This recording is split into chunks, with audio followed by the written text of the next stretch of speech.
আসসালামু আলাইকুম, কেমন আছেন আপনারা? আমি ভালো নাই। কারণ হচ্ছে যে ভিডিওটা আমার চোখের সামনে এসে পৌঁছাইছে, এই ভিডিওটা দেখার পর আমার মনে হয় না যে কোনো পুরুষ ভালো থাকবে। কারণ হচ্ছে ভিডিওটার আমি একটু অংশ আপনাদেরকে বোঝাইতে চাইতেছি। একটা বিবাহিত পুরুষ তার স্ত্রীর পায়ে ধরে মাপ চাইতেছে, ক্ষমা চাইতেছে যে আমারে তুমি এবারের মতো মাফ করে দাও, আমার আর এই ভুল হবে না, তুমি আমারে ছাইরা যাইও না, আমার কেউ নাই। আমার ব্যক্তিগত মত হচ্ছে যে সে পুরুষটা যত খারাপই হোক, তাকে কিন্তু একটাবার সুযোগ দেওয়া উচিত ছিল। কিন্তু তার স্ত্রীর মন এতটুকু গড়ল না, সে পায়ে ধরার পরেও সে কিন্তু কোনো রকমই রাজি হচ্ছে না। তার পাশে যারা ছিল সব মহিলারা কিন্তু বলতেছে যে তাকে একটা সুযোগ দাও।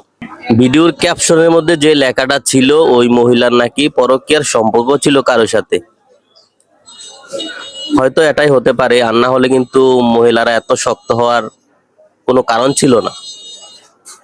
সে বারবার পায়ে ধরছে যে আমার কেউ নাই, তুমি আমার ছাইরা যাও না, আমার আরেকটা সুযোগ দাও। কিন্তু তার স্ত্রীর তার কথায়, তার পায়ে ধরায় কোনো কাজই হচ্ছিল না।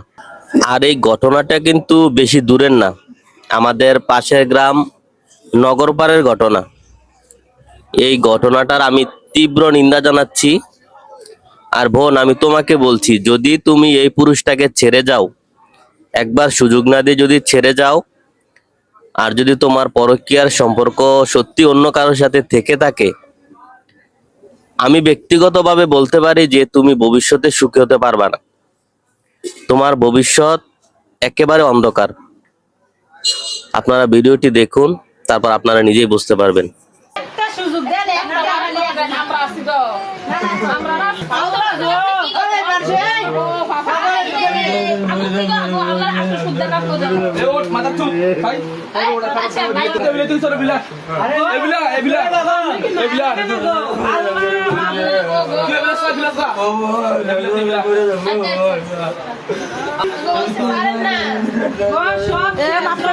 মাফ করে দে, তুই 15 দিনের সময় দে তারে।